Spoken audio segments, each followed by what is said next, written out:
Hi everyone. So we'll beginning with our session right here, Introduction to Competitive Programming, and here with me I have Nikhil Kumar and Kartik Bhatia, and um, we are sure to have an amazing session right after here.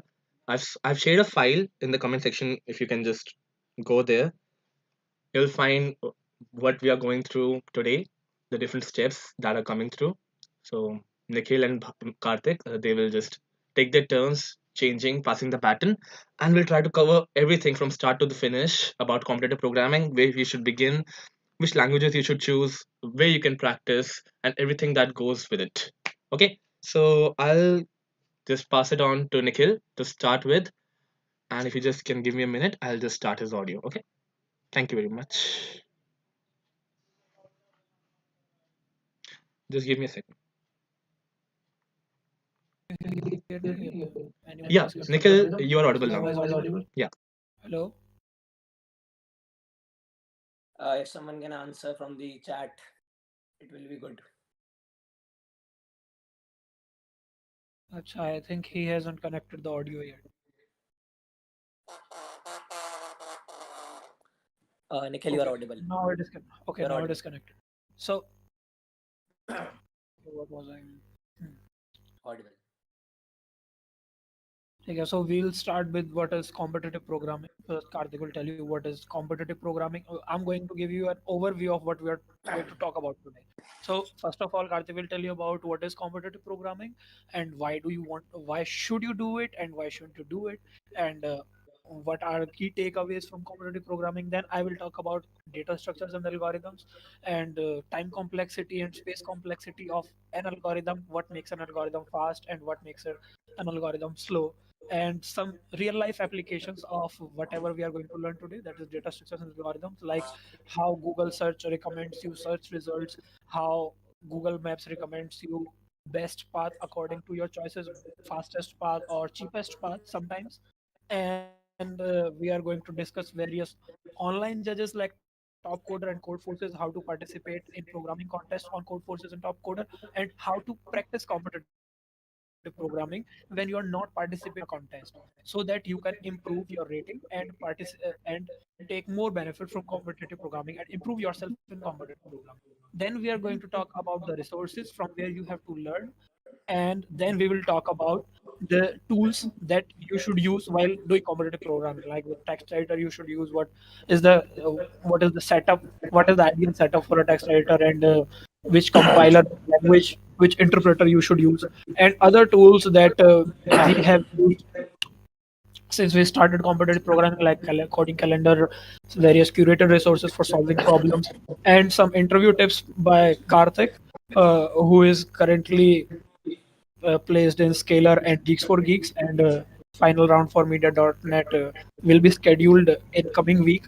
Then we will end this talk by talking about various programming competitions that are important and organized once in a year or so.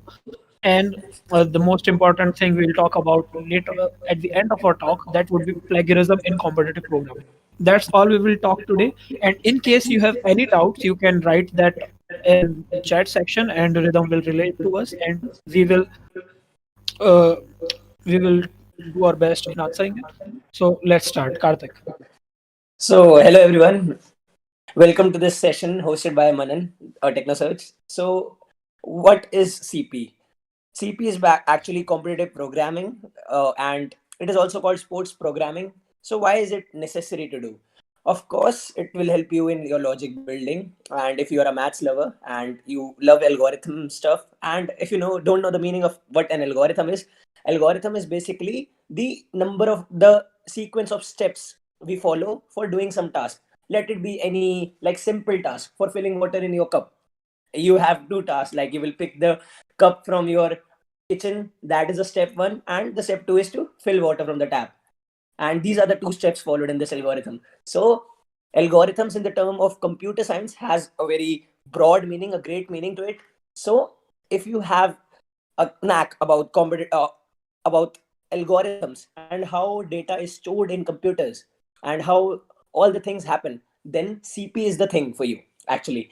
And again, if you love maths, then definitely try competitive programming, because when you once you get into the world of competitive programming, the number of topics you are going to learn through this, the number of mathematical topics you are going to learn, it will be amazing. There will be fast Fourier transforms, there will be a lot of problems on permutations and combination and that sort of stuff. So you will definitely love it. Each new day there are like definitely new number theory stuff you are going to learn. And one of the most important thing for doing CP is that definitely that it gives you some kick. Most of you may relate that when you were like practicing for your JE exams, then the syllabus is actually very interesting. The physics interests you, or for someone mathematics interests you.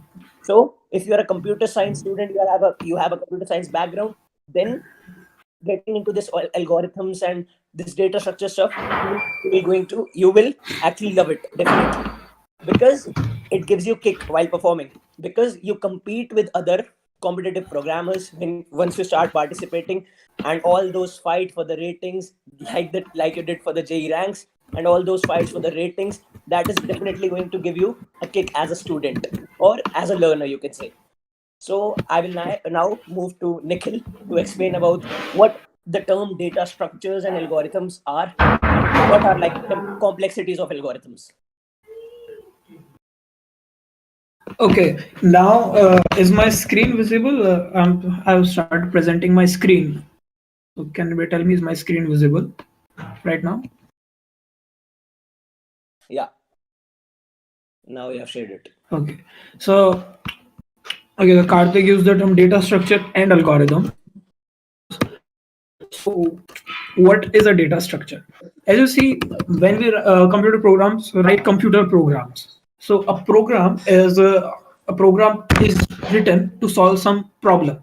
The problem can be a real world problem, or it can be a computer world problem, because let's say you are writing a package manager for some operating system, so it is a computer world problem. It is not a real world problem, because it is solving something in the domain of computers. But there are problems that are also solved in real world. For example, a railway management system, railway ticketing system, these all are used to solve a real world problems. But to solve a real world problem, you need to emulate the structures that are in the real world into the computer world. So how do you do that? For example, you must have seen a queue somewhere, that people are standing in a queue. So to emulate that queue, as if you are making some registration system, and you have to emulate that queue. So you will retain that nature of the queue, that is first in and first out. When someone goes first in the queue, he comes first out of the queue. So that is the main concept behind the queue. So you want to emulate that concept into the program you write. So when we emulate some characteristics and some properties of something, of some entity from real world, and we emulate into our programs, we use data structures, as the name suggests, that how data is structured. Now we'll talk about algorithms. Algorithm is a fixed way or specification to do something. It is a finite steps that have a fixed order. For example, let's say an algorithm for buying the cheapest book. So it can be described as: first ask for the rates of the book, all the different rates you can get for the book, and then choose the minimum one and give money to the shopkeeper and take that book with you and come to home. That is so the main characteristics were, it was always fixed, because you are always going to ask the rates of different books. You are always going to select the minimum. You are always going to give the money and take that book and come to home. So all the steps are fixed. Their order is fixed. You cannot give the money first and then ask for the rate, because now you are changing the order and it changes the algorithm. So that is what algorithm is. Okay. Now how do you compare two algorithms? Because some algorithms are very fast, some algorithms are very slow. How can you compare them? We need some metric to do that. So there are two metrics that I'm going to discuss today, that is a time metric and a space. So we in programming jargon, they are called time complexity and space complexity of an algorithm. So first, please confirm that is the font easy to read, or I should increase the font? Please confirm.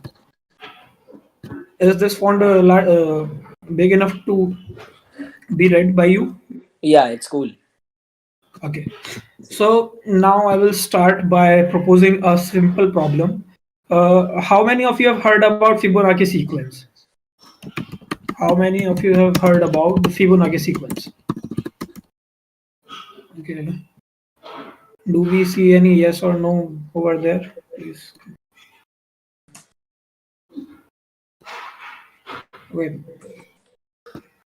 Is there any delay between Meet and the YouTube stream over there? So maybe there is some delay in getting the responses from there. Like a second or two. Okay. Has anybody heard earlier about Fibonacci sequence? Yes. Yeah, a lot of yeses. Okay.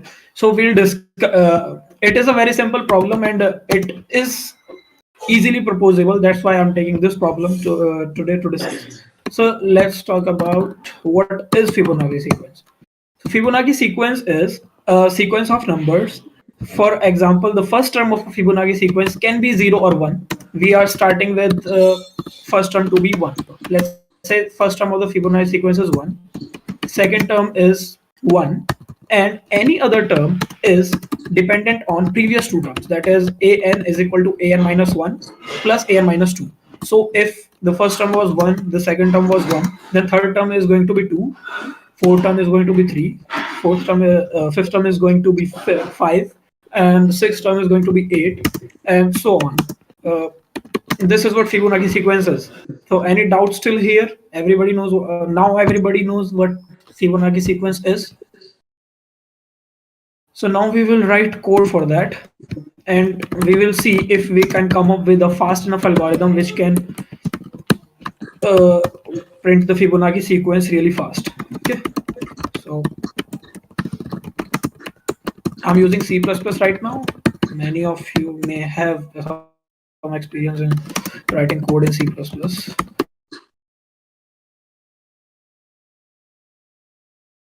What is the length of the sequence that you want me to print?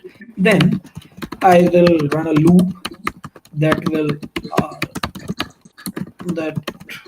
call a function that has the name of the function is fib, and it will pass the index of the term that it wants. Like if I want first term, then I will pass 1. If I want second term, I will pass 2, and then it will print that term. Now what happens? I have not written the function yet. Okay, the skeleton of the code is ready, that I will take the length of the input and then I will print the sequence, but I don't know yet how am I calculating this function fib.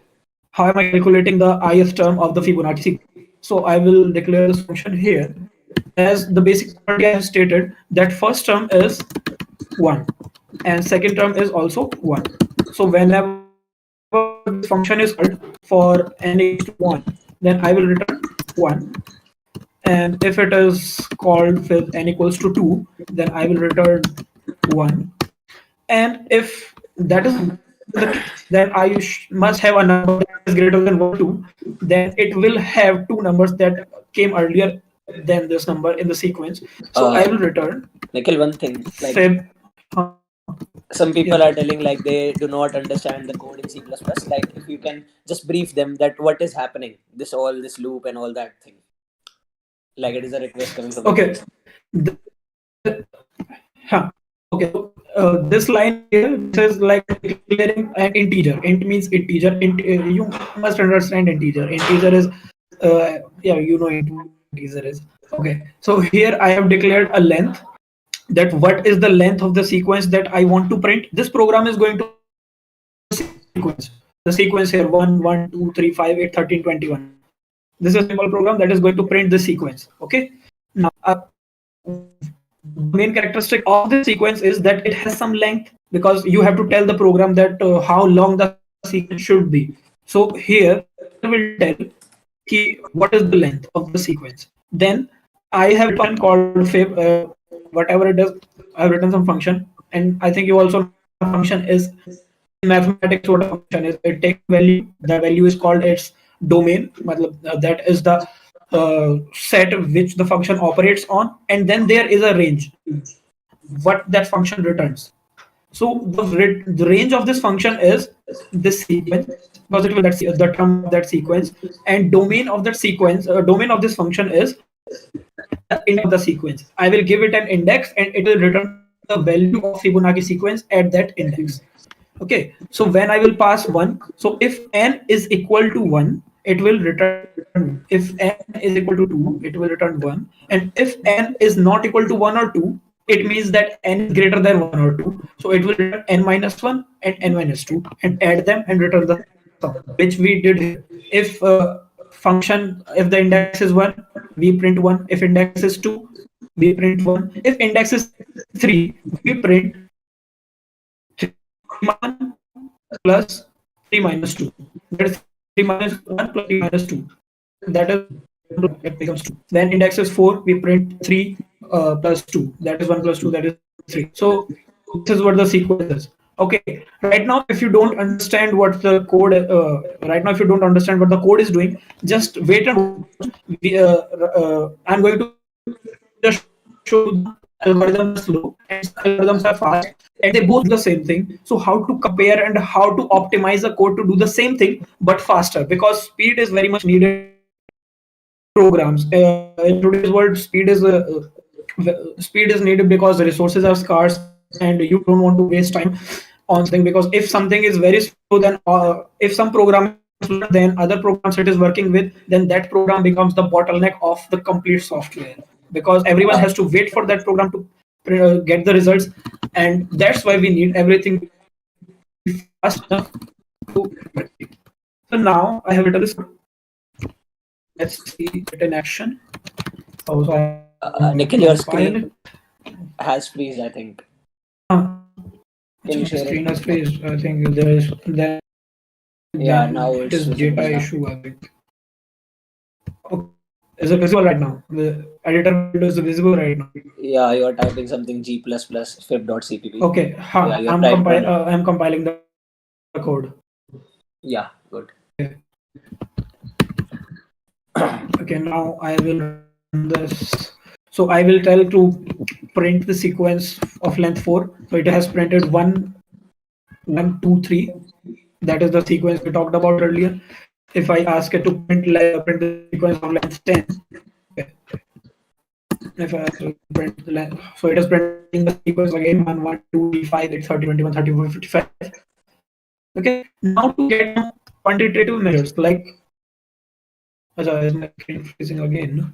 It is no I problem. think it is Like, a. I can try to share my screen. I will like explain the algo on. Then we will write the code. No problem with it. Now nobody is audible. Yeah, I am sharing my screen. Yeah, 1 second. Just coming in. Okay, in the meantime, I get my internet connection. Okay, Karthik can explain graphically what all the detail about Fibonacci sequences. Okay, till then I will figure out what is going wrong at my end. Okay, so you can stop presenting. Like, I will Yeah, need to yeah. share it once.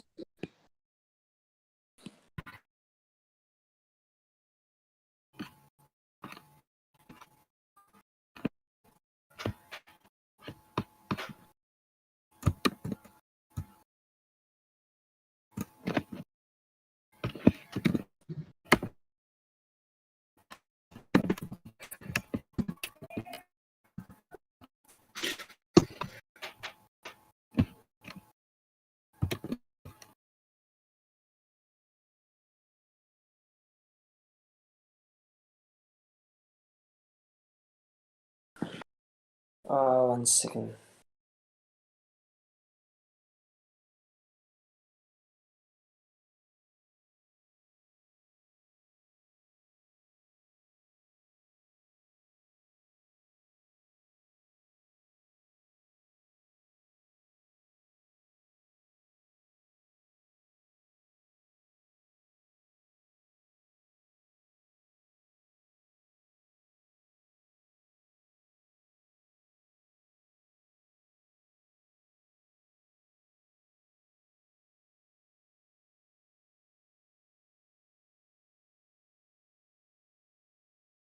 Yeah, 1 second. 1 second. 1 second. I'm sharing it. Am I audible?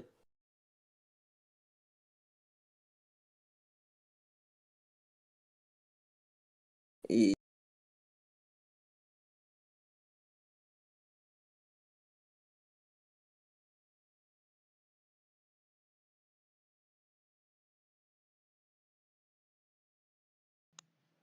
Okay. Hi everyone.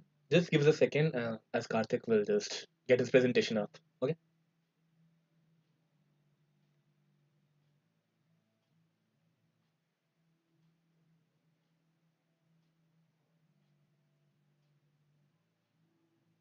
Just having some iPad issues, I guess.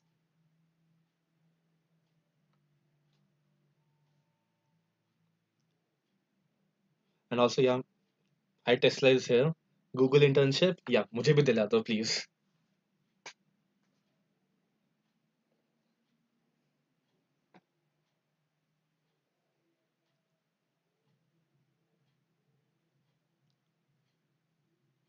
And for everyone here who's just requesting to get the basics right and was requesting us to like go for the basics and like start from the ground zero, I'll just say like go for the Eastman's 11-day session. Like the masters will just come from like what's that code shell or something. So you will get a better grip of that. But I'll personally recommend that if you just want to learn the basics, that's what are the for loops, if else, you can do that yourself in just a matter of few hours. Like it will take a maximum of 5 hours because it's just a logic part. And if you just go to any language, be it Python, be it C++, you just have to go for the logic. What is if else loop? What are for loops? What are C in C out? That's it.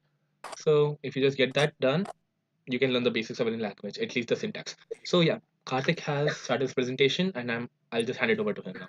Okay, nice. Yeah, most of the people, like, am I audible? Yeah, most of the people were like struggling with the C++ code, so it is okay. Like we will discuss it here that on Paint that what Fibonacci is actually, the algorithm actually, and the complete thing that how we optimize thing and what is time complexity. So let us represent this function. I hope you understand Hey, the function. Karthik, can you mute yourself in Google Meet? Hello. Yeah, definitely.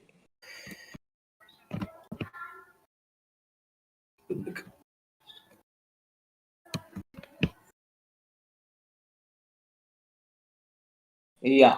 Am I like good now? Is it good? Yeah, now it is okay. Yeah. So, like, suppose, as Nikhil talked about it, that what is Fibonacci? Uh, We start with two numbers initially, and the sum of previous two numbers is Fibonacci. This much Nikhil has explained. So, suppose we want to find the eighth Fibonacci number. So, for finding the eighth Fibonacci number, let us represent this scenario by FIB8. So, for getting Fibonacci of 8, what are the two things you need? Think about it. For getting Fibonacci of 8, we want first the Fibonacci of 7 and Fibonacci of 6. And when both of them will get added, then only we will be able to get Fibonacci of 8, the previous two terms. This is just mathematical stuff. There is no like computer science knowledge you need for this understanding this stuff. And again, you can see that for Fibonacci of 7, what do we need? For Fibonacci of 7, we need Fibonacci of 6 again, and we will need one more thing, which is Fibonacci of 5. The sum of Fibonacci of 6 and Fibonacci of 5 is going to be Fibonacci of 7. So I hope this term is going to be new for you, but it is somehow looking like a tree structure. This is a recursion tree. When you get into the competitive programming world, you will hear it very often. But for now, let's not discuss what recursion is. But the main thing which we need to learn here is the time complexity thing, which Nikhil and I are trying to explain. So for Fibonacci of 6, you need Fibonacci of 5 and Fibonacci of 4. Yeah. And please think about it. That what are the things we know? I expect an answer from you people that we initially know the first and second term of Fibonacci. We do not know what is the third term, what is the fourth term. So, to our knowledge for now, we have Fibonacci of 1 with us, which is equal to 1. Let us represent it here. And Fibonacci of 2 will be also 1. This is the sequence of Fibonacci. So I think you it is intuitive to get now that what is happening in this case, that for solving for Fibonacci of 8, what we look for is Fibonacci of 7 and 6, and for solving for both of them, For Fibonacci of 7, we need Fibonacci of 6 and Fibonacci of 5. And for Fibonacci of 6, we need Fibonacci of 4, Fibonacci of 5, and Fibonacci of 4 here. And if you go on like this, you will be having further steps here. This will be dividing into 2 steps. This will be dividing into 2 steps. This will be dividing into 2 steps like this. And there will be further branches to it like this. It will descend like this. So what is the main purpose to clearly understand is that if you want to find Fibonacci 8th term, so by simply you can explain it here that you just need 4 or 5 steps. You can just make the sequence on your own and this can be done easily. But when you are telling the computer, telling by means of a program that how to solve for Fibonacci of 8, what it will do is it will first calculate for calculating Fibonacci of 8, it will go for solving Fibonacci of 7, Fibonacci of 6, and then it will go for solving Fibonacci of 7 like this. So at each step, I think you are understanding that this one problem was broken into 2 problems, and these 2 problems got broken into 4 more problems. So I hope it is like somehow like a GP. If you understand it, at each level, the terms are getting exponentially increasing. 1 goes to 2. After 2 problems, the problems increase by 4. And finally, after 7 steps, Fibonacci of 8 will be solved after 7 steps, because after Fibonacci of 6, we will go to Fibonacci of 5 and 4. And from Fibonacci of 5 and 4, we will be having further problems. And they will be ending up at this stage, not this 4 here, where we already have the information that Fibonacci of 1 and Fibonacci of 2 is 1. So what is the time complexity, the number of operations? What are the number of computations computer needs to do for solving this? As we talked that this is something like a GP at each level, and we are going to have 8 levels for solving it. So 1 plus 2 plus 4 plus 16 plus 32. And it is going up till 8 terms. So if you sum this GP up, what will be the answer you get? It will be somehow in the range of 2 to the power. Let's represent it for the general case. If n, you want to find nth Fibonacci, then order of 2 to the power n plus 1. If you do not know this term, what is order of, it is just something to represent the number of operations. It gives an upper bound. So we are like for solving the 8th Fibonacci, our computer is taking 2 to the power 8 operations. What is 2 to the power 8? Think about it. It is going to be 256 operations basically. That are too much. So we actually wanted to show an optimization of it, that how it is solved using like just knowing the previous 2 terms, storing it. But definitely people are not getting the C++ code. So it is completely okay. The main thing to be understood here is that we have to optimize our algorithms. You cannot directly tell your computer, by means of a program, that for Fibonacci of 8, you go for solving Fibonacci of 7 and 6 first, and then you go for solving other things. You just have to save some results. You have to use some memory. If you somehow save this Fibonacci of 6 result, then you do not need to solve this complete problem, this complete subtree again. This will optimize your results. This will reduce the time complexity, the number of operations your program is doing, the number of operations your computer is doing, your compiler is doing.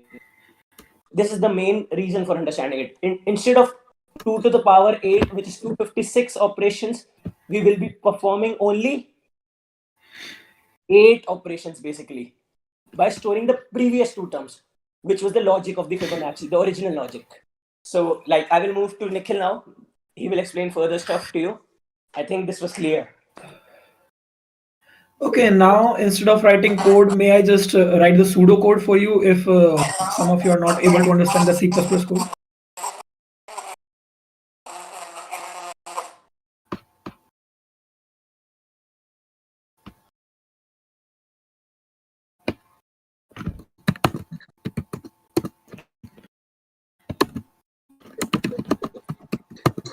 Okay, now I'll just let me create a file. Okay, so earlier what I was doing is I was calling this function which was asking asking for give me the nth term of Fibonacci sequence.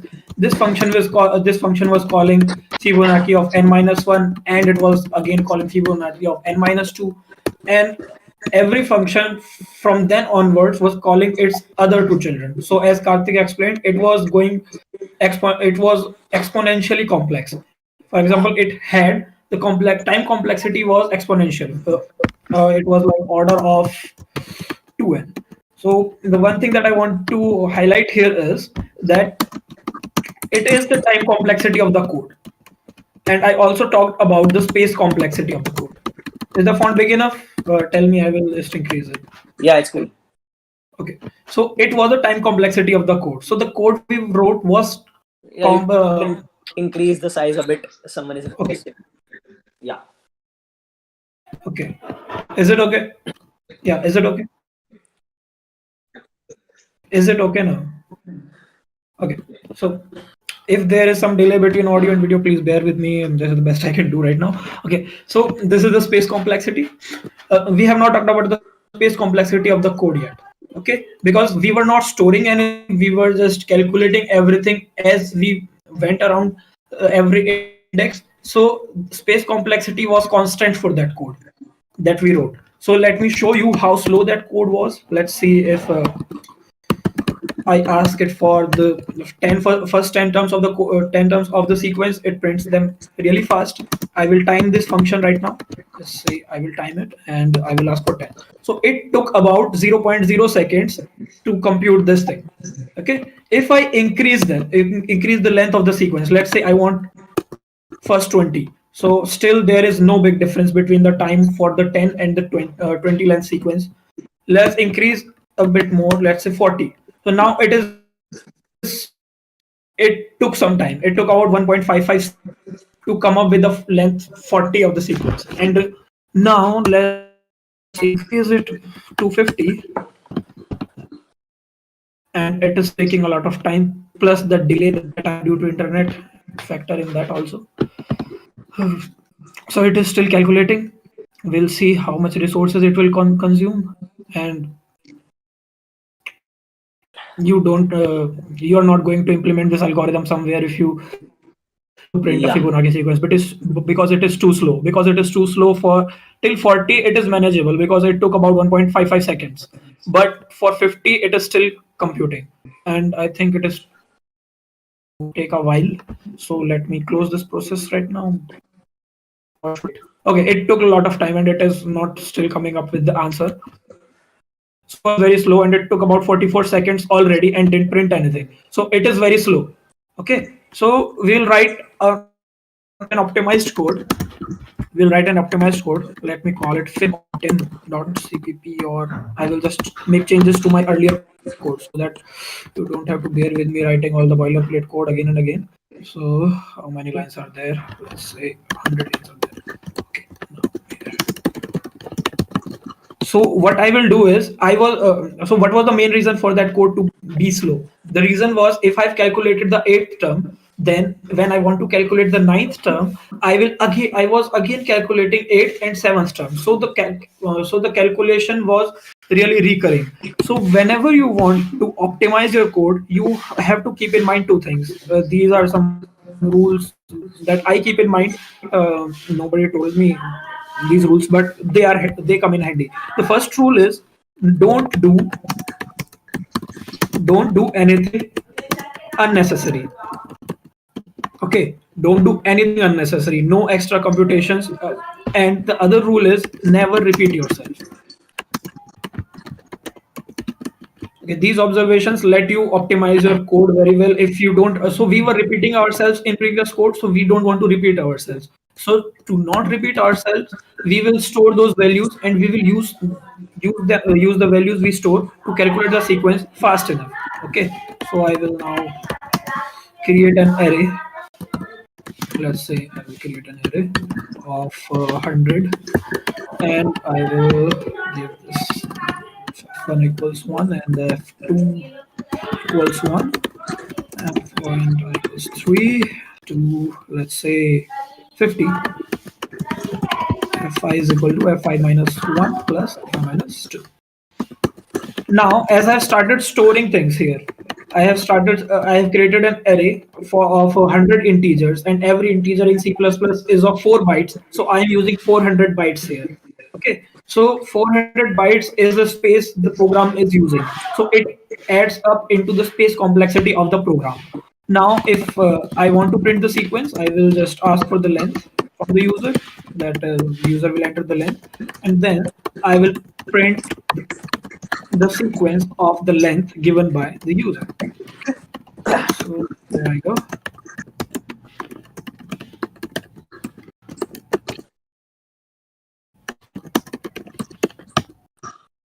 Nice. So it is really fast. Let me clear the terminal first. Okay, now I will time this program. I wanted to highlight two things because generally people just look at the time complexity, not at the space complexity, but we also need to optimize space complexity of a program. So right now the program is okay with its time, but it is not okay with its space because it is storing 100 values which are not needed at all. So it has a space complexity equal to the length of the sequence we want to print. As I have all, so it is printing 50 pretty fast. It took only 0.06 or less, very less time. Earlier, we were not able to print the sequence of length 50 at all, but now we are able to print. So that's an improvement. But let's look at the code again.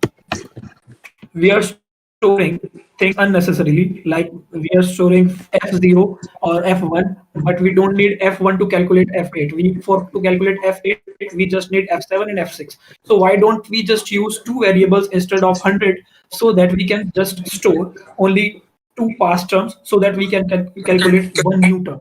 Okay, so space complexity of this code was O of n. Right now someone will say that you have hard coded the array of 100 elements, so it is constant space. But let's say if I had done it like this and I would have asked for the length here, then it would have been O of n space complexity. Okay, but we are going to optimize on that. We are not going to use this code because it is space complex, and I wrote this code to make a distinction between space complexity and time complexity. Maybe you know them by now. So we are just going to use two variables to print the complete sequence. So the first term is 1, the second term is 1, and we will ask for the length from the user, and user will tell us the length, and then for we will print, let's say the length is always greater than 1, so we will print first and second number in advance before we enter our loop. And now from 3 to the length, what I will do is I will store in temp, I will store the second term because that first term will become second and second will become plus second. The second will become first plus second, and first will become the earlier second it was we stored in temp. And now we will print second. So this code has constant space and linear time complexity because the length depends on because the computing the length of the sequence depends linearly with the length of the sequence we are calculating the sequence for. So just compile it and check if it works correctly. So it works correctly. The percent sign is there because I did print a new line after I printed the sequence. Let's time it for number. Let's say for 40 elements. So it took about 0.00 seconds. So that's how we reduce exponential time complexity to linear time complexity and linear space complexity to constant space. It is not always possible, but it was possible in this case. So that's why we did this. Hope you understood. Now let's come to some applications of the algorithms. Because we are not learning them for nothing, because they have some real world application. That's why we learn algorithms. So first of all, I'm going to show you some application of pattern searching. Whenever you do a Google search, or let's say some of you may use DuckDuckGo, I don't know. So whenever you do a Google search, or let's say I'm searching for competitive programming, so I have not written the word completely, but Google is recommending me some recommendations to this word that This words can be one of the recommendations that I was going to write. So it is recommending me competitive and competition because both the words have the prefix competent that I have written right now. Okay, so whatever it is doing is it has a database or a dictionary of all the words possible that have this prefix, and it is using some pattern searching algorithm to come up with the recommendations. Okay, but there let's say there is a concept called added distance in programming, that is called the distance between two numbers, such that you can add such that you have three moves. You can add it, delete, or insert a number, insert a character in that number. So we use added distance to auto correct words. For example, if I type something wrong, if I type if I type e instead of I, it will recommend me Hindi because Hindi is a one distance away from Hindi, and it is the correct word. It is inside the dictionary. So many pattern searching algorithms and dynamic programming, added distance, and many string searching algorithms go in the top. So my screen is my audio okay? Is my audio okay? Whatever I have spoken for last. Okay, what? Okay, so many searching algorithms. Okay, so many searching algorithms, indexing algorithms. So algorithms are everywhere and they make life easy. And for a Google search or for any large scale application, you don't want your algorithm to be exponentially slow, or even you don't want that to have an n square complexity even, because as the users grow, your system will become slow and it will result in bad user experience, which nobody wants. So these are some applications, and Karthik will show you some other applications of data structure and algorithm we see in our life every day. Over to Karthik. So, okay, let us take like a very simple example to understand the how we use data structures in real life and how we implement things. So, like, I want a confirmation that you people are with us or not. Like, am I audible? So, you people must have heard about Google Maps and how they help us to find how these Google Maps help us find the shortest distance path, the shortest path actually, the path which takes the least time from from some source to destination. So I'm sharing my screen once to like give you a better insight into this. Like this. 1 second.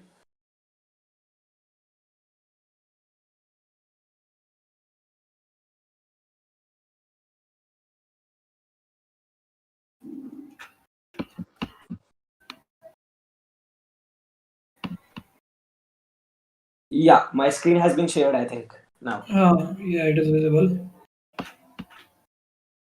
So basically, what I'm going to tell is that suppose you are at your home here. So this is your home. Let us let us represent it by this circle here. So from your home, suppose you want to reach a club. You are going for a party. Okay. So for going to this club at this party, you are definitely going to search for a route using Google Map, and you want to reach earliest as possible. So the Google Maps does it for you. It tells you the if you are having a number of paths, automatically that satellite since images always tell you that what is going to be the path which is going to take least time. So let us make a route of networks here, like many roads here to understand it better. So let's say we have another place here, and this is your nani's house. Let us suppose. So this is a road which is taking like this. From your home, you go from your to your nani's house, and then it takes you to the club. And there is another road where it is just a flyover. So you go from your flyover, and you just directly go to, like, it is a path which is being visited, which is having your college in your path basically. So here comes college.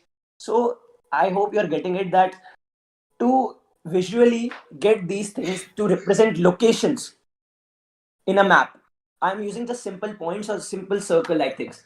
So basically, if you step into the competitive programming world or the data structure world, you will get that these things are called nodes. These are basically nodes in graph theory. And if you are not aware about this term, it is completely okay. No problem with it. Just bear with it. So Between two nodes, you can see that we are having roads. These are the networks between two places. So let us represent these. We are representing them by single lines. So in terms of graph theory, these things are called edges. These are not the edges we get in 3D shapes, but in graph theory, and also by when I mean graph theory, it is not the graphs you have studied in your like 10th or 11th class, which are actually having abscissas and ordinates. The real graph theory is actually consisting of nodes and edges. These are the things. So we are taking a very trivial example that how Google Map does the task for us. So we are having this path here, and these edges represent the roads, and these are representing the locations. So suppose we have three different paths to reach from home to the club, and you want to reach the earliest as possible. So this road here from your nani's house to the club is having a lot of traffic. So let us represent it by a red color. It is having a great traffic to it, and something which is having a great traffic, it can be imagined as that going through this road takes you a cost of 100. Why I am representing it by a cost? That means that it is a lot of traffic. It is taking you 100 minutes to cover this road basically. So let us have this road from your home to Nani's house, from which you have a road to your club you are going. Let it have a 30 cost, that it takes 30 minutes to travel on this road, and it is having very less traffic. So cool. Okay, so we will have one flyover we had here. So this flyover is a direct thing. It is like a green path. It is totally okay to move on it, and it is definitely going to take from this to this. It is taking 20 minutes, and from this to this, it is taking you 20 minutes more. And what I'm doing here is that on each road I'm assigning weights. When you learn graph theory, you will completely know that what are nodes, what are edges, what are weights. So we are just taking a very brief example to understand it. So let this path be cool from this to this. Let it take like 5 units of time. And after that, this road is heavily trafficked. So let's mark it with a red color. So if it is having a high traffic, then it will take you 60 minutes to like 150 minutes for now. So it is going to take you 150 minutes to cross this road. So what is the main purpose of assigning these weights? So how what Google Map does is that it captures your home, it studies your home as a node, and it studies the destination where you want to reach as another node. So you want to reach from your home to this club, and it sees that there are three different paths which are taking you there. And how does Google Map decide that which path is going to have the least, which path will take the least time? And according to it, it is like some neural network and that sort of thing. You will get it better. According to it, it assigns weights on each road, the traffic it is having. According to the traffic, it assigns weights that it is going to, it actually assumes that it is going to take 40 minutes to travel this road. So it actually represents this complete situation in terms of graph. So we get a graph here, and it checks for the path which is having minimum weight. And for checking it, we have an algorithm for it. This algorithm is called Dijkstra. It is like a very new term for you, but the main purpose to like get this term is that how these things are actually implemented in real life. This is like this algorithm in itself is not a very special thing. It is just telling you that from some source you are having this shortest path. You can also tell it that you can see that this road here 20 plus 20, it takes 40 minutes, so this will be the best road. A human can easily understand it that this is going to be the best road to travel on. But how does a computer know? All that mathematical stuff and all that thing is visually interpreted and calculated on the basis of algorithms, which a Google Map has. So it works on these algorithms. This is the main purpose of discussion here. So I will move to Nikhil now to like understand, to explain more applications of data structures to get better things. Yeah. Okay. Now I will discuss one more application to be more all the platforms we have for practicing competitive programming. So the application that I want to discuss is the graph coloring. So graph coloring has many applications. So like example, have you seen ever ever have you seen an atlas before? Because nowadays atlas are obsolete because of Google Maps and every application that you have right now on your phone. Like dictionaries are also obsolete. So in in atlas we have maps, and a cartographer has to think that how many minimum colors is going to use for coloring that map. Like I will search of India or something like that. So whenever you're designing a map, you have to look at how many minimum colors you should use for that. So let's say this map is here, but he has not minimized colors or so. Let's take an example of exams.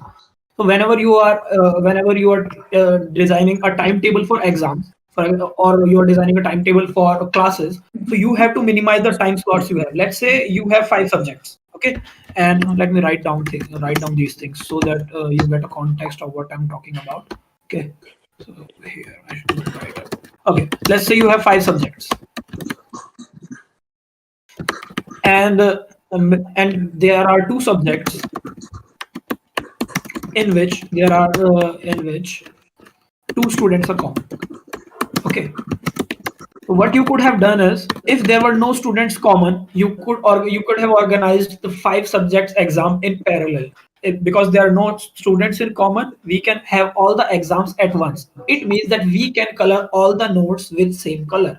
But if 2 subjects have 2 students in common, we cannot organize those 2 exams in parallel, because those 2 students have to sit for other exams at the same time. It means we cannot color that note in the same color. So it boils down to a graph coloring problem, which is an interesting thing, that a real world problem can be modeled as a graph theory problem, and then we can solve it using a program. So that was an application I wanted to talk about. With this out of the way, let's talk about various programming platforms. So I will start with Code Forces. Okay, this is here. I have started this. Okay. So is my screen visible? Because right now this is muted. Okay, I will. Okay, I will restart this, or I will open Code Forces here only. I have another profile of Firefox on which I have logged into my Code Forces account, but I think it won't be possible right now to open this. So I'm opening it here. Okay, this is the platform called Code Forces. It is a very famous competitive programming platform, and very good also, because of the ease of UI, and many programming platforms are very cluttered and are not that modern, so you face difficulty in solving problems in them, but they have very good problems. So Code Forces is a really active platform, because every week there are at least two programming competitions there. And it also has this feature called Gym. In Gym, you will find competitions prepared by some colleges for their private training, or competitions that are not intended for a formal audience. Okay. Okay. Which page am I on right now? According to you, which page am I on? Okay. Okay. Is audio okay? Is audio okay? So I think I cannot do anything right now, because I will have to leave the meeting and then join again. But the point is getting through. So in Code Forces Gym, you have you can practice the contests that are private and or are for personal training, or sometimes like your college has prepared some contest and it is not intended for all the Code Forces user, so they introduce the contest in Gym. So for selecting a contest in Gym, you go to this place here. This is called training filter, and you select the time the contest was created, and you will select the contest type, and all these things which are self-explanatory. So the thing I want to talk about here is the difficulty you have. So if you are rated below 1600 or something, you can select 2 or 3 star difficulty, and beyond that you can select the difficulty as it suits you. So this is the range you have to keep in mind. Okay, so the gym out of the way, let's look at the problem set. Problem set of Code Forces contains all the problems of the Code Forces created till date. Every except the problems that were in ACM's group that is here. I don't think many of you have ever opened ACM's group because this is like gym. This is like a problem set which has no editorials. There are no editorials to ACM's group, and you cannot see the test cases where your program fails. Okay, so this is really good for practice, but let's stick to problem set right now. So you can select the difficulty levels of the problem you want to solve. You can enter the difficulty here, that is from 1400 to 1500, let's say, and add a tag. While selecting the tag, the thing you have to keep in mind is that there are some tags that this problem requires expression parsing, or this problem requires binary search. Let's say binary search is an algorithm again, and you want to do a problem that requires brute force. The one thing here is that combine tags by or option. So combine tags by or option means that if you haven't highlighted combine tags by or, then it will search for the problems that has both binary search and brute force. But if you combine it by or, then it will show you the problems that have either binary search or brute force or both of them. So I have combined tags by or, and then I will see some problems which will have binary search and brute force together. Some problems such as brute force is together. I have combined tags by or, and binary search is standalone in some problems because again I have combined tags with or. So this is how you select problems in problem set of code forces, and there is a edu section which rolled out last year, and it is a very good resource for learning. It has currently it has 3 topics on it, and it is a very good read. But it has a comprehensive problem set. Sometimes it is difficult to solve as many problems on the same topic. It becomes boring sometimes. At least for me, it becomes boring. So I don't solve a lot of problems here. And let's now move on to. Shall I show you how to submit problems on code forces, or shall we move on to another online judge?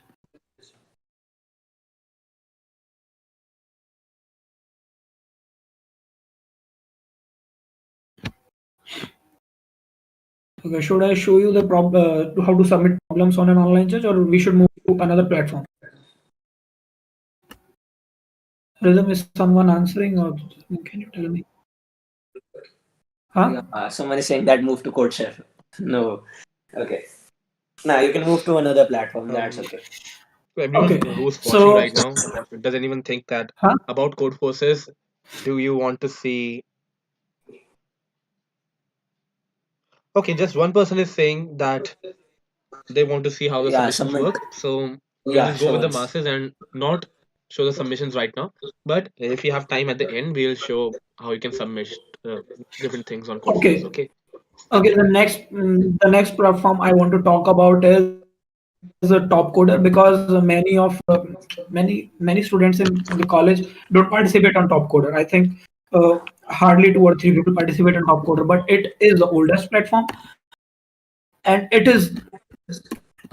has very good problems on it. So here I will show you Top Coder platform and how to participate on Top Coder. Participating in Top Coder is a little bit tricky because and right now I am not logged in. Top Coder will not allow me to see the arena. So let me log out of this profile. Uh, yeah, yeah. Top Coder is a really heavy site. Right now, is my cursor moving?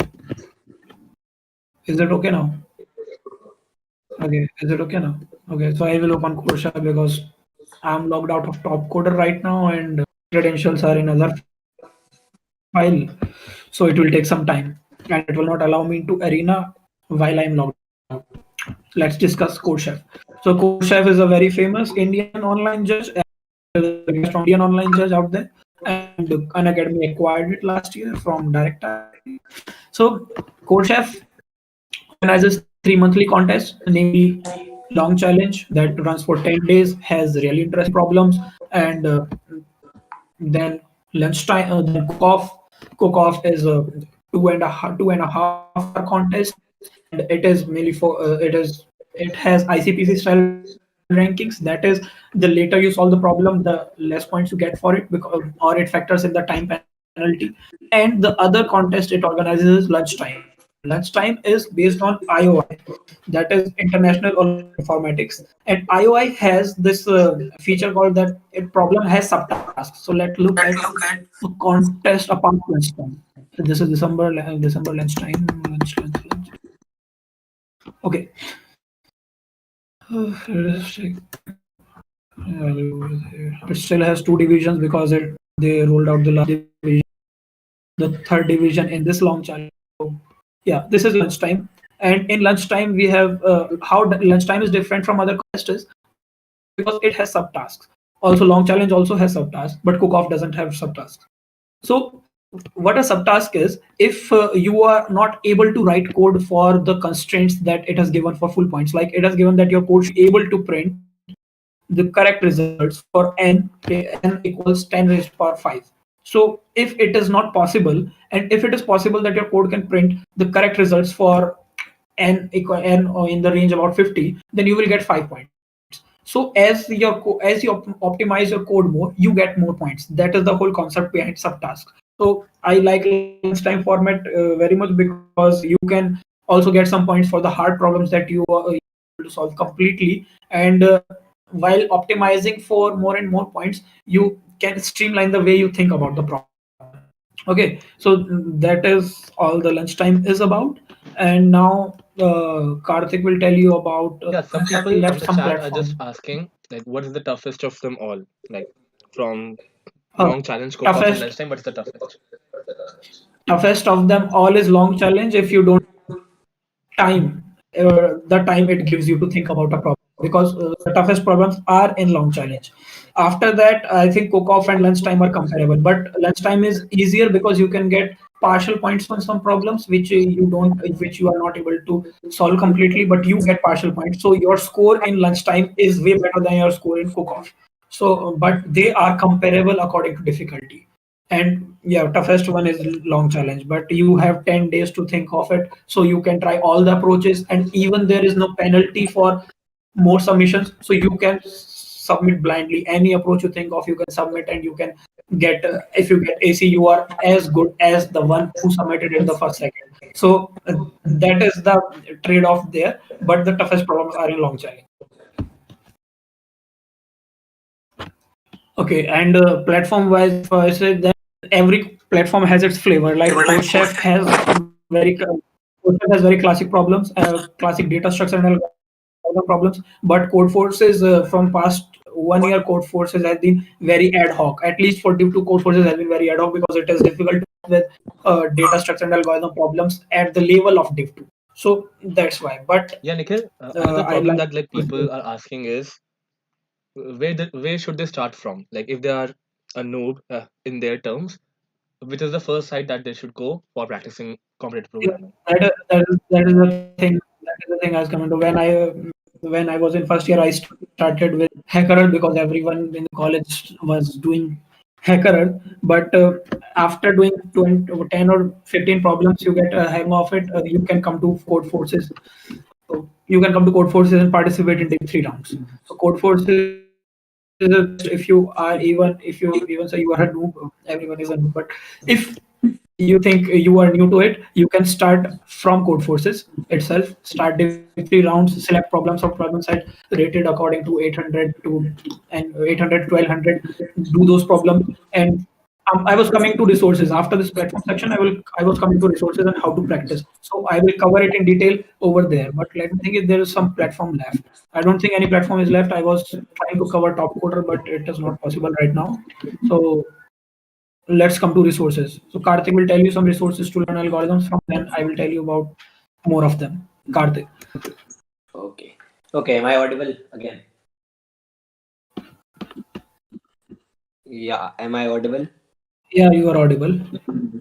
Okay. So for learning, the resources for learning competitive programming and data structures and stuff, I will definitely not suggest you that you will you should go for geeks for studying them, because like for professionally doing competitive programming and not learning them, for professionally doing and learning data structures and not just learning them,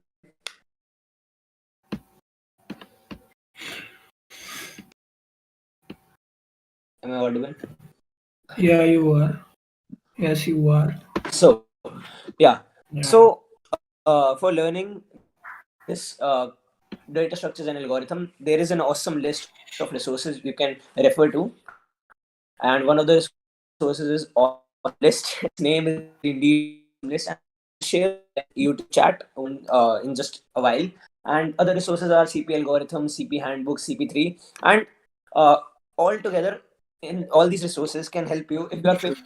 Okay, I'm going to cover this resource section in detail. Present my screen. Let me present my screen. Okay. All right. Screen.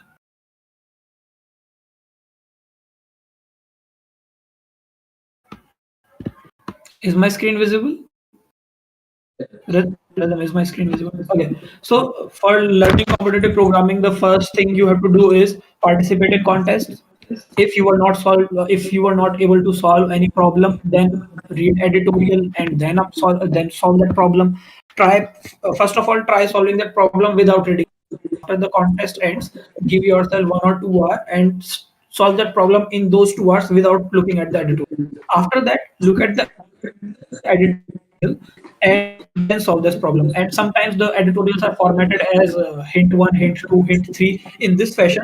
So it is really good to look at some hints and then think about the problem. Because the main thing that helps you improve is how much observations you are able to make about that problem. Okay, now let's look at some online resources that you can use for learning some algorithms. If that editorial highlights some algorithm that you need to learn to be able to solve that problem. For example, if the problem is from graph theory, you need to learn some Bellman-Ford, Floyd-Warshall, any algorithm from there. You get that name, Google it, you will find many resources. But there are many resources that have their reputation, which are really good and written by expert coders. So the one I want to discuss here is this Thrive. Is the site visible? Okay, is this website visible? I have opened in my browser the Thrive, Top Coder Thrive. Okay, the link Rhythm would have shared a link to you in the beginning. That is a post on my website. I have linked everything that I will detail here. I have linked everything over there. So don't worry about the links. All the links that I discuss, anything are with you. You can refer them after this stream is over. So this is the one thing that I want to discuss here. So the Thrive contains all the blogs ever written in Top Coder, be it for competitive data science, designing, development, quality assessment, gig work. Gig work is something that Top Coder uses to outsource developers. We are not going to talk about that right now. So the Thrive is one of the resources that you should refer if you don't understand anything or if you want to learn a new topic. The other resource that I want to talk about is CP algorithms. CP algorithms is the translation of a very famous Russian resource that is Emacs, and it is English translated resource. It contains very standard techniques and algorithms and contains some practice problems that you can solve after learning that algorithm in the footer of that page. Like here, it has 3 problems regarding partition points in graphs. So this is this is a good place to learn about concepts. And now I'm discussing some books that you should use. Okay, where are competitive programming resources? Here are the books. Okay, the one that I want to refer all of you who are starting out right now is this Competitive Programming Handbook. Is the book visible?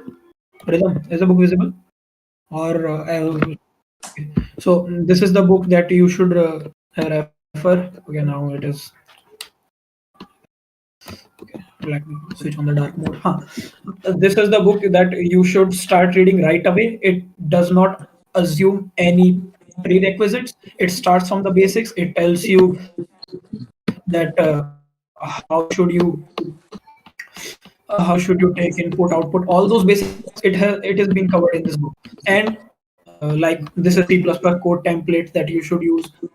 Whatever it is, all the basics are covered in this book, and all the like medium beginner to medium stuff is covered in this book.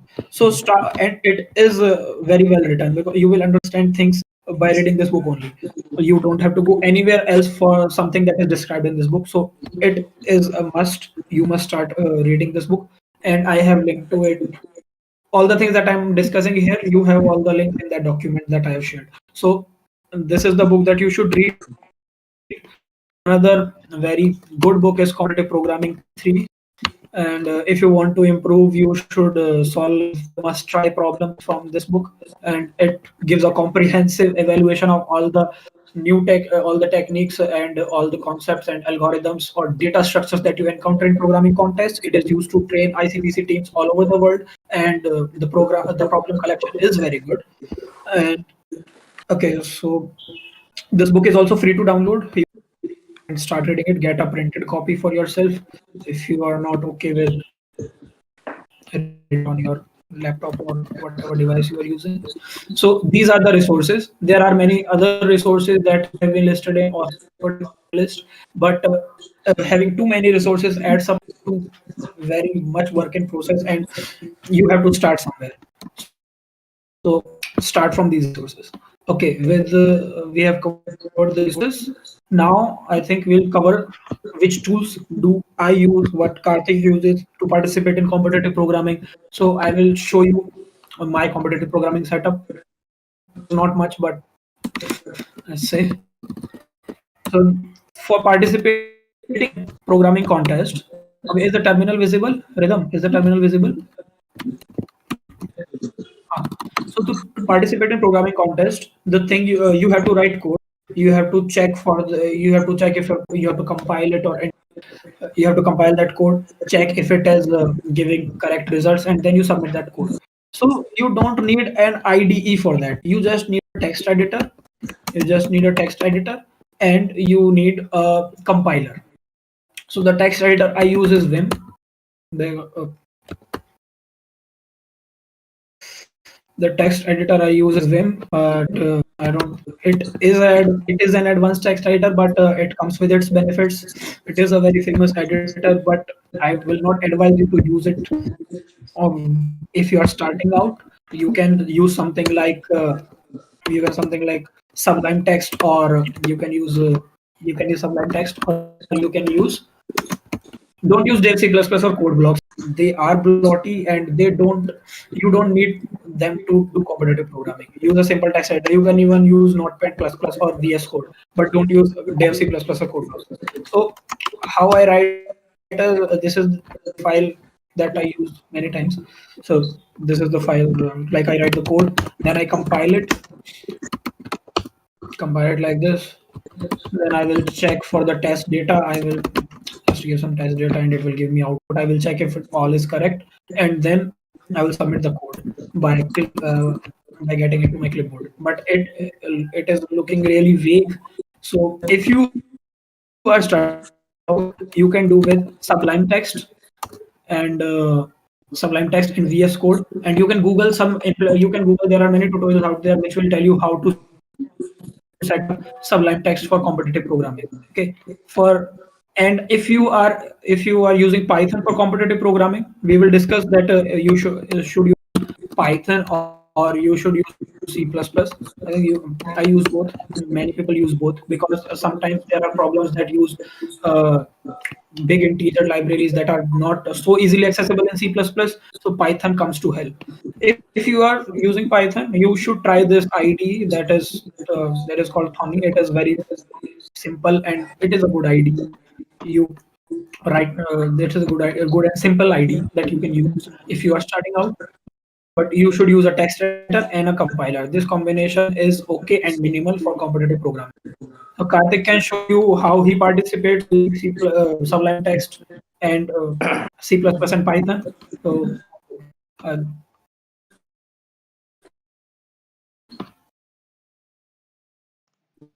Karthik, Till are the you time there? Karthik switches on this presentation, um, many people were just asking in the chat section, like which version of Linux are you using, which and that you can just like explain that.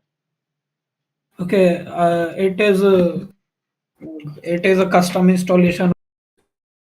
Is pretty advanced, but you can if you want the same environment, you can use Manjaro. You can install Manjaro directly. currently, because I started with Ubuntu, but the package manager in Ubuntu is apt, and it is very bloaty and it doesn't have many features that Arch Linux has. So I switched over to Manjaro, then I switched over to Arch, and then there are other stuffs. But I'm using Arch currently with i3 Window Manager and Vim Editor and Rofi Rofi is my program manager. If you're interested. Okay then.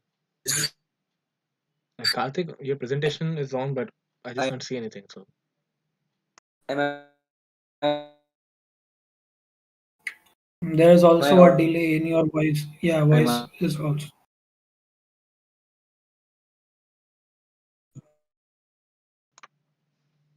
it's awesome. We are experiencing technical difficulties again. Uh, Am I audible? this time from Karthik's side. So let's just see for the next Am I 30 audible? seconds whether it gets corrected or not.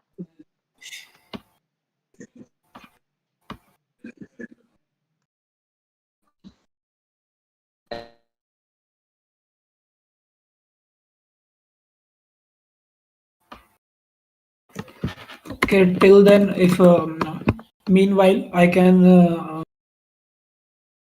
the meanwhile I can also point to some that is you can use A2OJ ladders, A2OJ ladders. Am I audible? Achha, hello. Okay, Am I Karthik. audible? Nee, it is not. In the chat, many people saying that. Okay. So in the most of the language or they know how to. For this, I will suggest. Okay. In 1 second. Uh,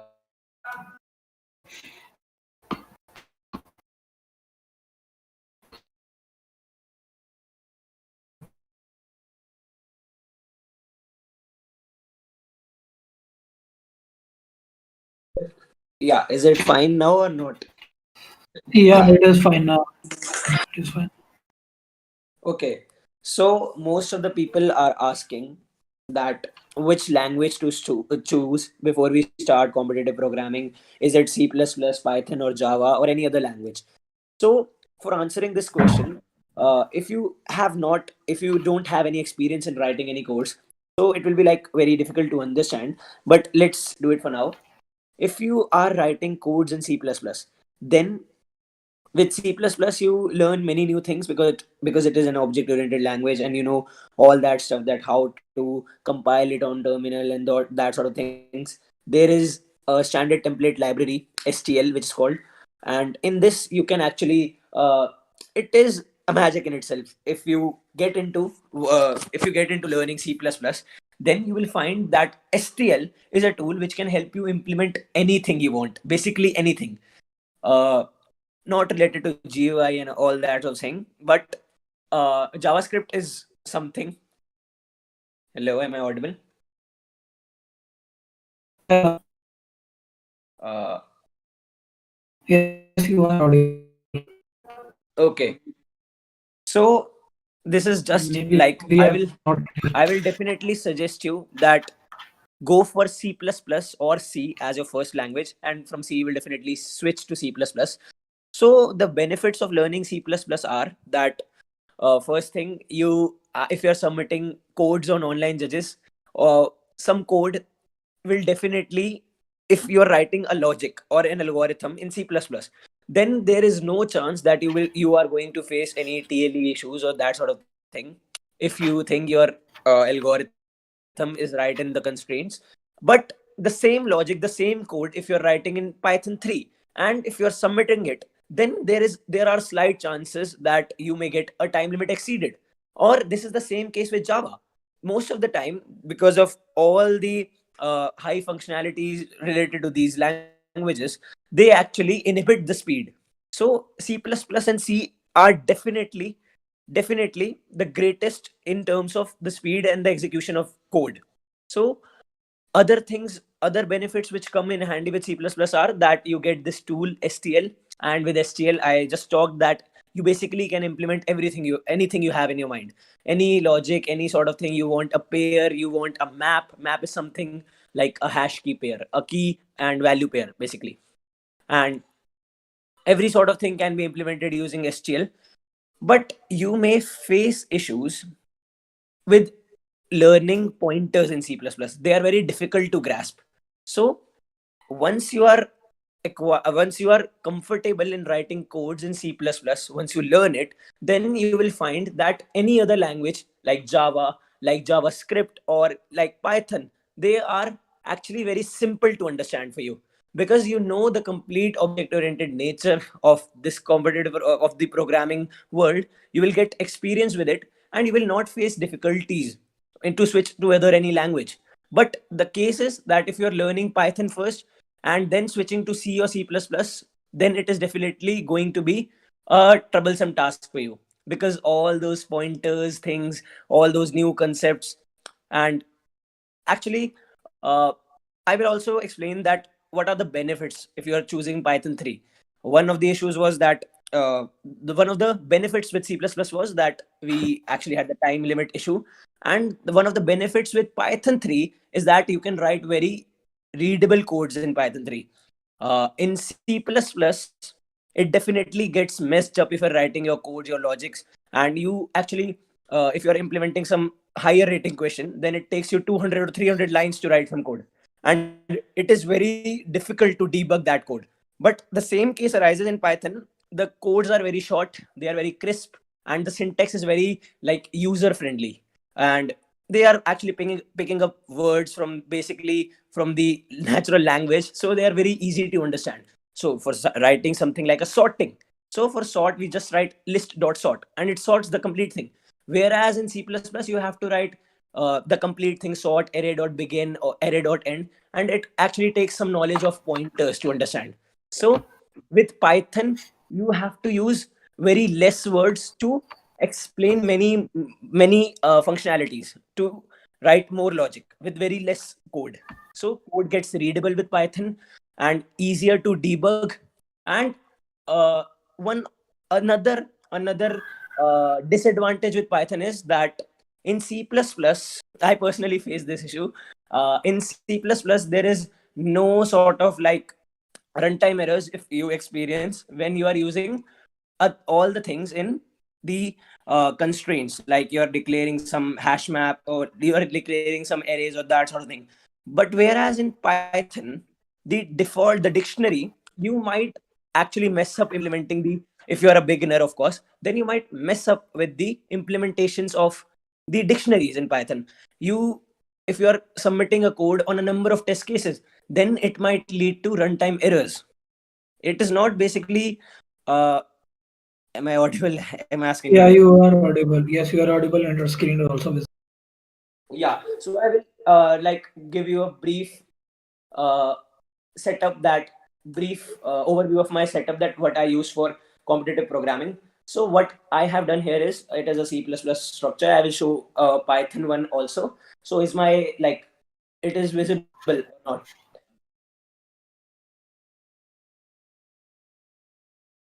Yeah, my sublime text is visible or not? It is visible to me. Yeah. So what I have done here is that in the right I have my input and output files, and in this input I pass whatever test cases I have to test my logic, and in the output I get the desired output I get. So uh, these are actually imported using FRE open in C++, and these all are my header files. And you can simply, like, if you want my template, you can simply ping it in the YouTube chat, because this GCC Pragma, GCC Optimize, they actually help us sometimes to avoid TLEs when you are submitting for like 200 or 300 test cases on code forces. And all this is like a setup, and you can use this file structure for implementing your logics and submitting on online judges. And uh, this is actually LLT is here, that LL means long long. To avoid any overflows, don't use int very oftenly. Try to use long integer basically. And this is the complete setup. And for Python also I have this setup here.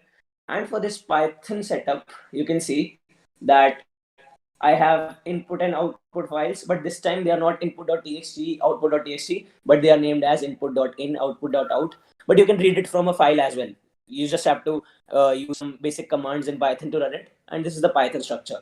And you might be thinking that why it is very different. It is actually looking very readable, unlike C++, because we have this indentation with for loops and any loops or any if conditions with Python, which makes it more beautiful. The code is more readable, basically.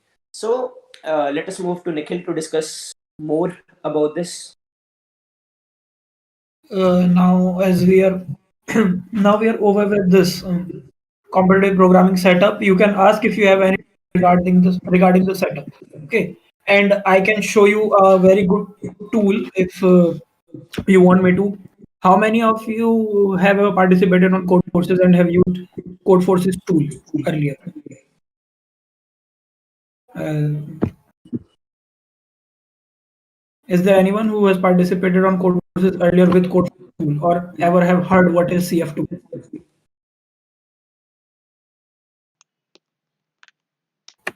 Rhythm, is there anyone? I'm not seeing. I'm seeing some no's. So let's have that as a general consensus. Okay. Let me present my screen. I'll show you what CF tool Yeah, is. not many people have heard of code forces before, so it will be better like if you just. First of all, tell me, Rhythm, am I audible?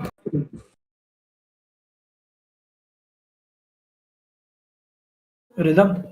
Yeah, it is audible. Okay. Not So my screen has been okay. It is just a lag. Sorry. yeah. Okay. Is my screen visible now? No, it is not. Okay. Now it adds one more user in the menu. You start presenting your screen. So maybe you have to click on the presentation of mine to look at the screen I'm presenting right now. To me, it is visible. Is it visible, Karthik? Yeah, it is visible now. Now, yeah. Okay. So you could have told me earlier, no? Okay. So I'm going to discuss a very important tool called CF tool. So what CF tool does is it. No, let me first clear all this. Okay. So what CF tool does is parses test case of the problem set. It parses the complete context, and then you can start. It helps in speeding up how you submit your code on Code Forces. So let me open a contest here. Then I will show you how to use Code for this CF tool. Okay, let me open a recent contest.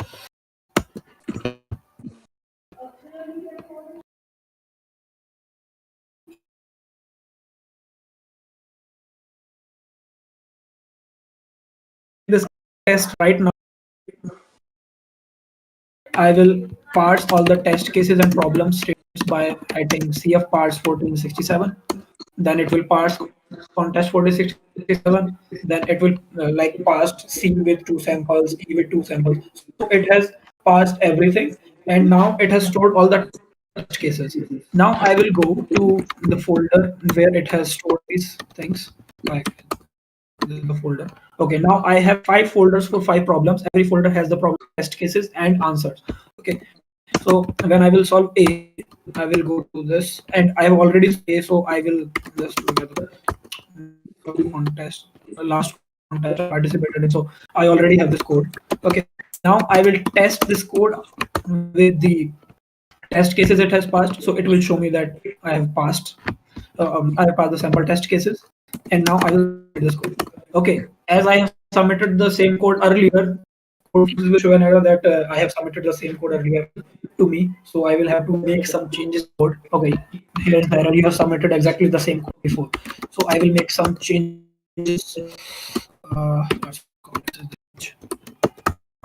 Now I will check the code works fine with the test cases. And now I will submit. So this is really fast. You don't have to bother with the web UI. Now it submitted. It is showing me the time I submitted the code, the status, happy new year means accepted, the time the code took, and I can also look at how many problems in this contest has been solved till now by, okay, let me minimize this.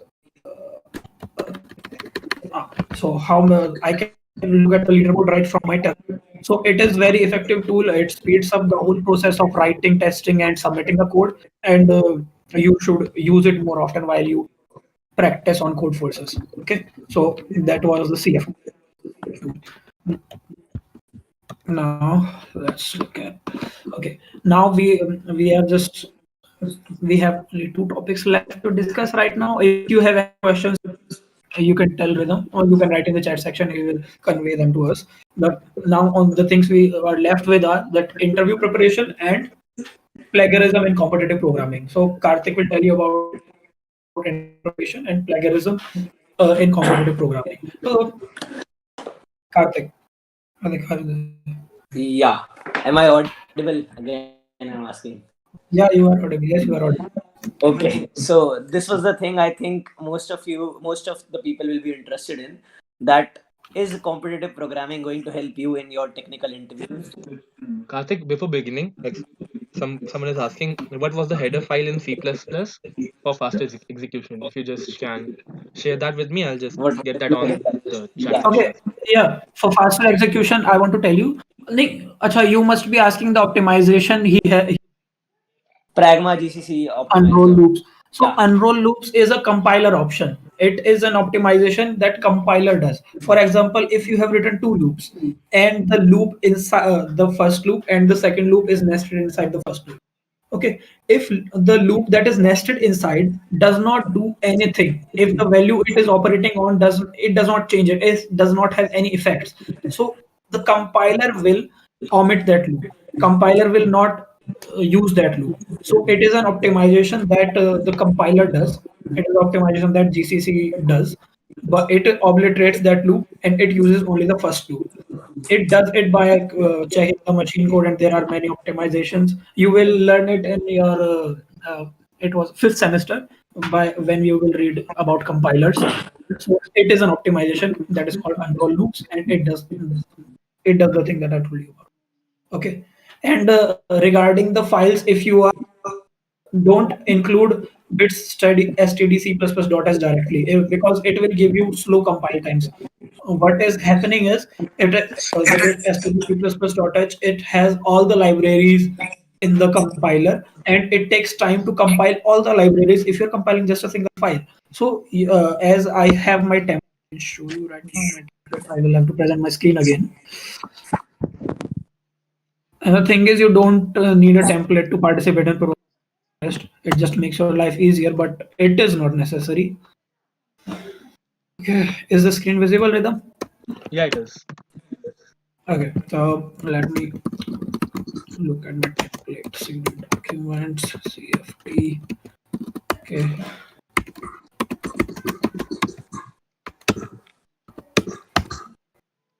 Okay, this is my template. So this is O3 that is optimized to the 3. Then unroll loops, target SSE4. SSE4 is the code has to target. You need to worry about these things. You will learn them in your fifth semester if you will study about compilers. The okay, here I have not included these things called I have not included bits stdc plus plus. Instead, I have included the files that I need regularly. Like I will need IOStream for input output. I will need assert for assert statements, which I do when I get some wrong answer on a pretest. I write an assert statement, and if I get runtime error on that, then I can know what is going wrong with my program. So that is why I use CAssert, CMap for math functions, stdi for printf scanf, stdlib for I think getters and putters, and map set q vector algorithm. These are self-explanatory. So instead of using the bits stdc.h completely, you can use the small subset that you use regularly. It speeds up the compile time. Okay, so that was about what headers to include in C++. Okay, Karthik can continue with the interview process. Yeah. Am I audible now again?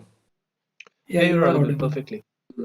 Yeah. Just I'm sharing this template with. No, I will share it after that. So I think most of you people will be interesting in knowing that is competitive programming any good related to technical interviews? Is it going to help you? So yes, definite yes. It is. If you are appearing for any good companies, then the first round is definitely going to be a competitive programming round, or you can say a data structures and algorithms round. And you have to go through it, and in you have questions which are basically picked from basically picked up from the range of 1500 to 1800 rating difficulty. So you have to practice them well. You have to have knowledge of competitive programming to actually clear those rounds, the first qualification rounds for any technical of your company. And at the interview round, it is definitely going to help you, because every company, literally every MNC, Amazon, Microsoft, Google, and Facebook, and Geeks for Geeks of Us, and Scalar Academy, they are all hiring people solely on algorithms as well. You have to have background in about computer science subject, but the non-competitive focus is on data structures and algorithms knowledge. And the more good you are with competitive programming, that means the more good you are with the data structures and algorithm stuff. You know well that how the things are done using system, and why Google. It is a good question that why people voice lag. 1 second. Yeah.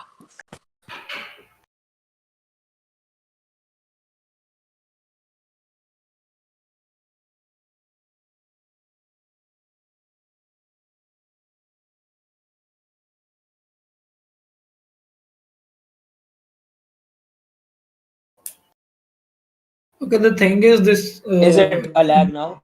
Yeah, No, no lagging. no, it is okay. No, it is okay. The thing is, this session is, and it would have been had been offline because I love offline sessions, and this is the first time I'm in an online session, and Okay. I didn't even like that because the last semester was completely in this mode, the Google Meet mode, and everyone gets bored when you are talking through Google.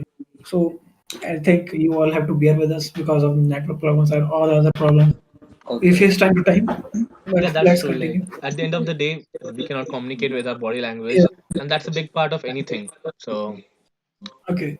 But yeah, don't it forget does to take a toll continue on you, but still, it is the best thing. Okay. So I'm back. Where was I? Like, I was talking about the importance of competitive programming in technical interviews. So, you might have heard about. Am I audible? Yes. Yes, you are audible. So I was talking about these big MNCs, Amazon and uh, Microsoft, Google, and that sort of thing. So they all actually solely hire you on the basis of your knowledge about data structures and algorithms. And this will be a nice question to ask, that why do they need people who are good with competitive programming and stuff? As Nikhil discussed in the beginning, that there was a simple problem of printing Fibonacci. So for that, Nikhil explained you that on a very big data case, it was an unoptimized algorithm was taking so much time. It was taking a lot of execution time.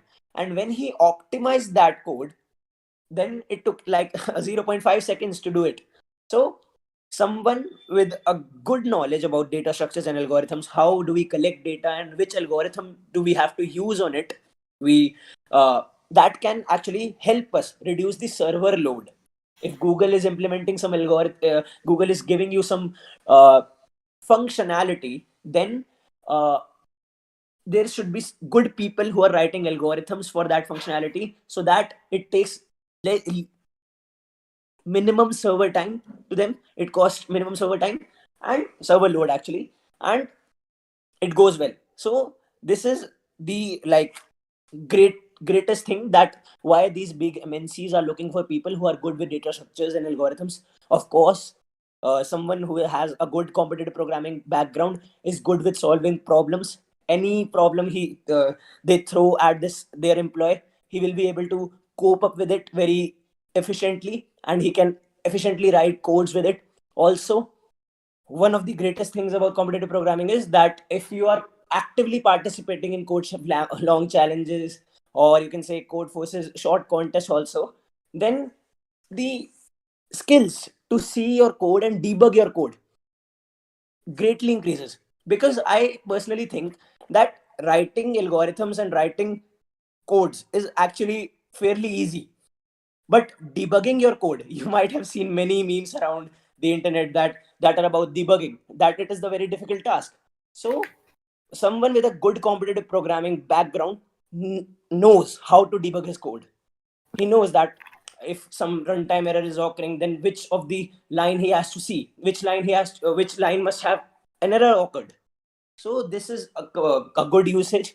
And for the interview purpose, as I talked that for interviews, the qualification round for any big company is going to be a CP based round. And after that, some of these startups do not some of these startups do not have like DS and algo rounds. They have completely web based rounds. But these big MNCs, Google, Microsoft, Facebook, Amazon, they all have DS algo rounds and at least 2 or 3 rounds. Also, there is, like, you might have heard about DirectEye and Media.net. They have only 3 rounds with them.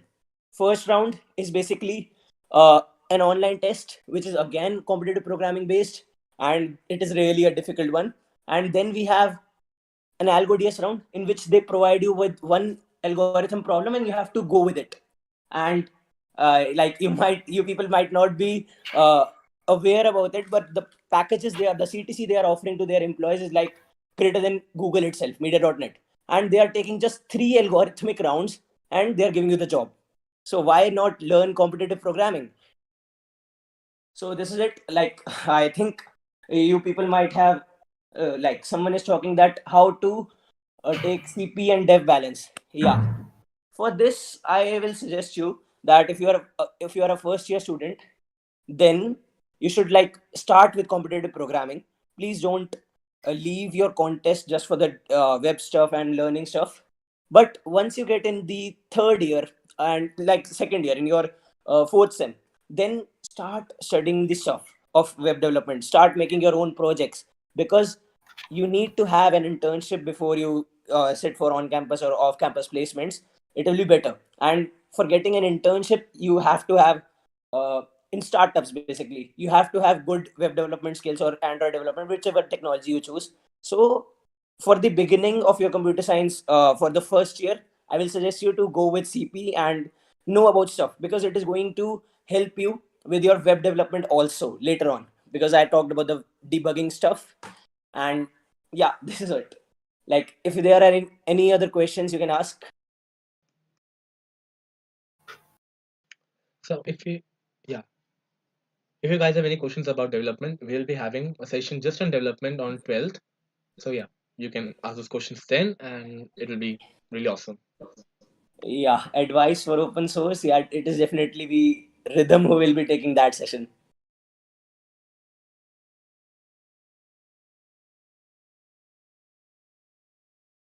Okay, the one thing that we would like to conclude our session with is that whenever a reward is associated with something, then people try to game the system. For example, as Karthik mentioned, that there are algorithmic rounds for placement in some companies. So people think that if they have a good rating on XYZ platform, then uh, they will get a referral, or they will get a job on that because of that rating. So that mentality is wrong. It has led to many mass cheating attempts on code forces. The long challenge is always ruined. So I want all of you who are listening to me right now to restrain yourself from plagiarizing the code. Okay, never ask for solutions from anyone. Rating is not the thing that is going to get you there, because the main thing that matters at the end of the day is how you approach the problems and how you solve the problems.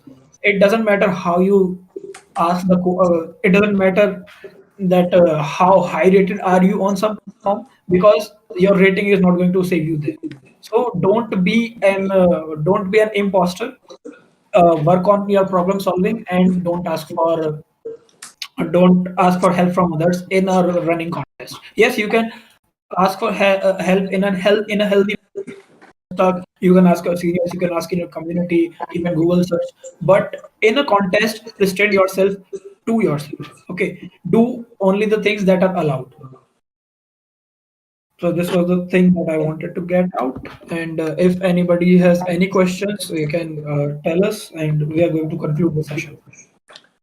And yeah, one more thing I think we missed here is that am I audible? Am I audible? Yes. Yeah, which are the important competitions which we should participate in? Definitely, if you are now in first year, I will tell you about ICPC. ICPC is a great exposure, and Nikhil has qualified for the regionals in the last year, and he actually performed very well in it.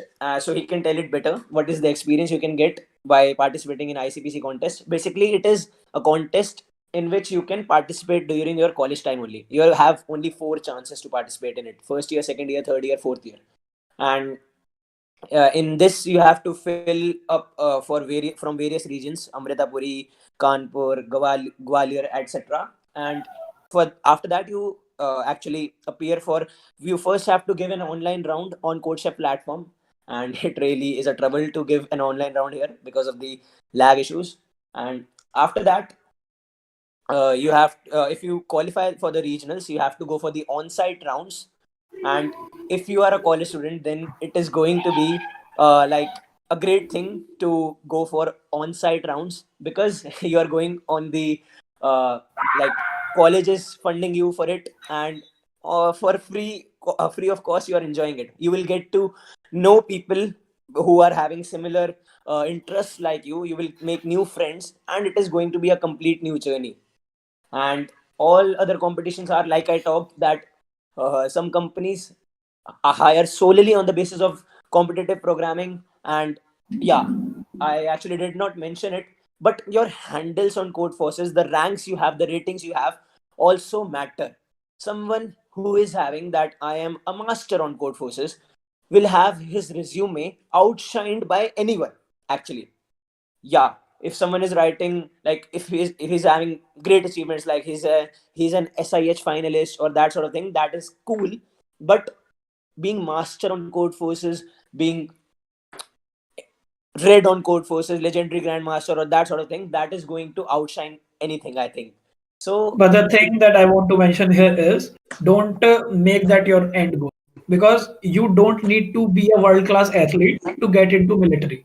Because being an international grandmaster on code forces is just like being a world class athlete who wants to enroll in military. So focus on problem solving. Don't have this kind of mentality that if I will get there, then I will have a job. Okay. If you love problem solving, do it for the yeah, that is a great point. Yeah, Nikhil. And like we talk the other competitions we can participate on, like ICPC, annually we have our Facebook Hacker Cup, and Facebook actually hires on the basis of the those on the to people who actually qualify after round 2. It start giving call for the interviews to those people. And Google also hosts three types of contests annually. One of them is Google Hash Code, and the forms are actually out. You can actually participate in the February for Google Hash Code. And there are Google Kickstarts, and basically they happen, I think, after every 30 days. Google Kickstarts, and the good rankers on Google's Kickstarts actually receive um interview calls. I have an experience. I will actually mention the link. If you like know stuff about competitive programming, then you might have heard about Tarunpreet Singh, who recently got like fourth or fifth rank in Kickstart, and he got placed in Google because of that. And also there are, am I audible? yes. Taranpreet Google. Singh is a BCA student, and he was the single one in his team in while he was competing for ICPC. Yeah, his story is like so much inspiring for everyone. And we have Google Code Jams also annually, and this is just like a similar round like Hacker Cup, actually, like the Facebook Hacker Cup. So, as Nikhil talked, don't make the rating and those colors on Code Forces, the stars on Code Chef as your main goal. The main goal is definitely problem solving, getting better at it. But uh, do compete in contests. If you like start with them, then you will get to know that this world of competitive programming is really a good world. You will actually have, it is a mental sport actually. You will enjoy problem solving problems once you get into it. and Um, Nikhil will like what take you I'm to the first. seeing from the chat, it will be like some people are asking what if they are from EC branches, what should they do for getting placed, and someone is asking if they are in the like the Google Code Jam, the Kickstarts, they are usually very high level competition. So, is there any competition which is specifically for the first year students?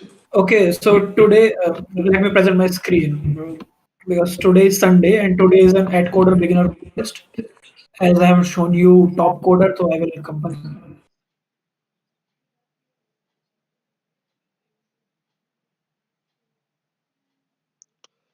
Okay, and about like someone has mentioned branch wise session. Can you just like explain more what is branch wise session?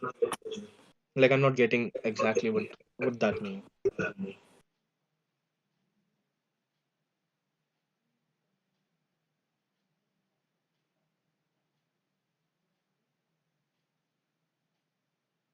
Abhinav, I think he's asking.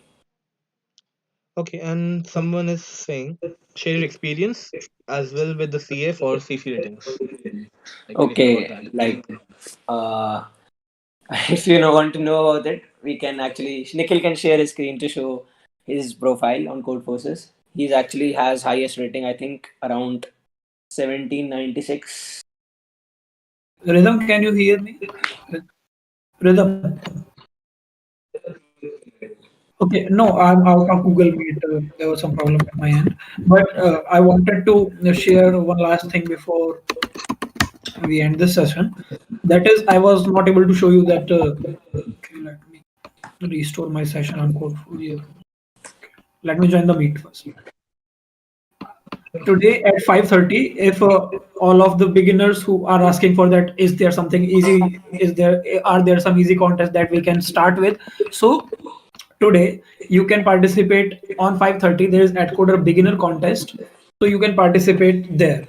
The first three problems are really easy. They are very easy for beginners, and the last two problems or last three problems are good.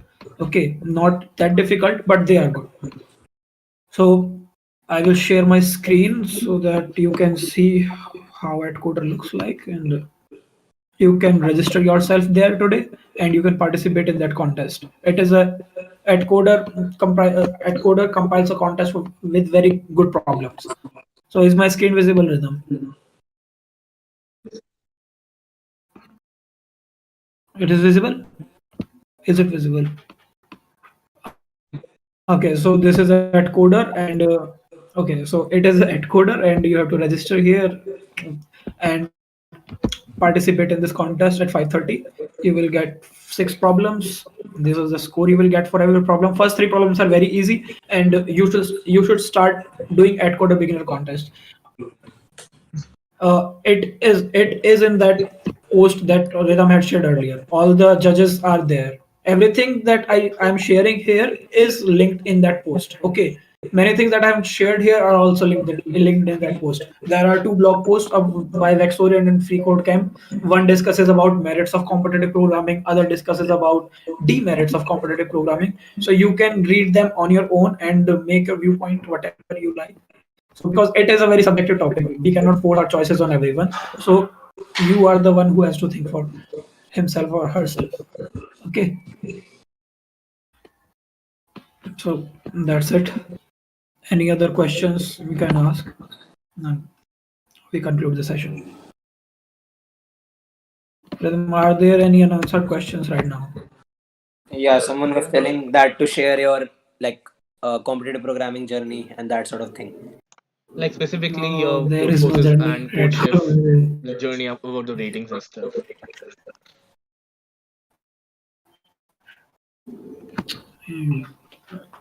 There is no journey as you're naming it. Okay, It is someone is nothing that I have asking achieved right about now. like But I EC. started. Okay, you should like What? answer it, then we will take to this. Yeah, Nikhil, answer it. No problem. Yeah, what I have to answer is Okay, so about the there is one journey in Say question. competitive like Sir, programming. CP EC journey. Yeah, बारे में Something like बता that. दो. I'll try to answer it in as brief as possible. It does not matter in which branch are you in. Okay, at the end of the day, aside from the college stuff, like what you get from the college, the assignments, the classes, you will have actually a lot of time, like you 60 or 70% of the time, especially in this online semester, you will have a lot of time at hand. And in that time, it's your decision what you want to do. If you want to learn coding, you can do that. If you want to do specific to electronics, you can do that. If you want to combine them and work something that takes the advantage of all of them, you can do that as well. So as Night Night said right now, sorry, Night Night, Karthik said right now, it is best if you want to go for competitive programming, you can just start right now. You can get in the hang of it, and it will help you in the longer run. If any of you has to add anything to it, you can. Okay, so may like for EC students, recently one of our friends also got placed in Okay, here is the Amazon, link for Headquarter if you want to participate. and it is totally like Rhythm said. It is totally your choice that in which thing you want to devote your time to, and if you are in EC, that definitely is not going to like take away any chances from you, because you will be allowed to sit for any other IT company which comes to college. So no problem with EC, and you just have to brush up your skills well, and you have to have like good CGPA. Of course, CGPA matters for EC students if they are sitting in companies. So having a good CGPA actually is important from my side, and you have to have like uh, coding skills as any IT student has. So work well with it. You can actually sit with any companies. It is not, like Rhythm said, it is not important. Your branch is not important. Yeah, Nikhil, you can answer now. Sorry. Okay, what do I have to answer about the journey? Yeah. There is no journey at all to talk about. But in first year, I started solving problems on Hacker Earth because someone told me that they are good. This is a good way to learn programming, and I started solving basic input-output problems on Hacker Earth. Later on, I came to know about Code Chef from some senior, and then I started participating in Long Challenge. I think the last Long Challenge I gave was in August 2019. After that, I didn't participate in long challenges.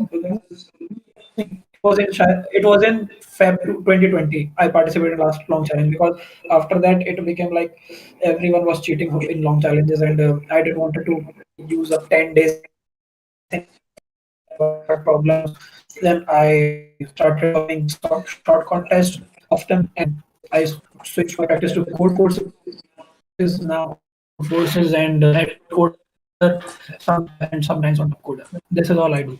Okay, so this is the journey you were wanting to know about. Not much. Yeah, In the second definitely. year, I qualified for ICPC regionals, but it was just because they have to maximize the colleges, and if you are the top ranker in your college for that regional, so you get shortlisted if you are above some cutoff. So that is how we got selected, and we didn't do very well in on-site contest, but it was a lesson, and from there onwards, I started practicing more so that if ICPC for ICPC 2021, but it hasn't 2020, but it hasn't happened yet. So we are waiting for ICPC this year. That's all.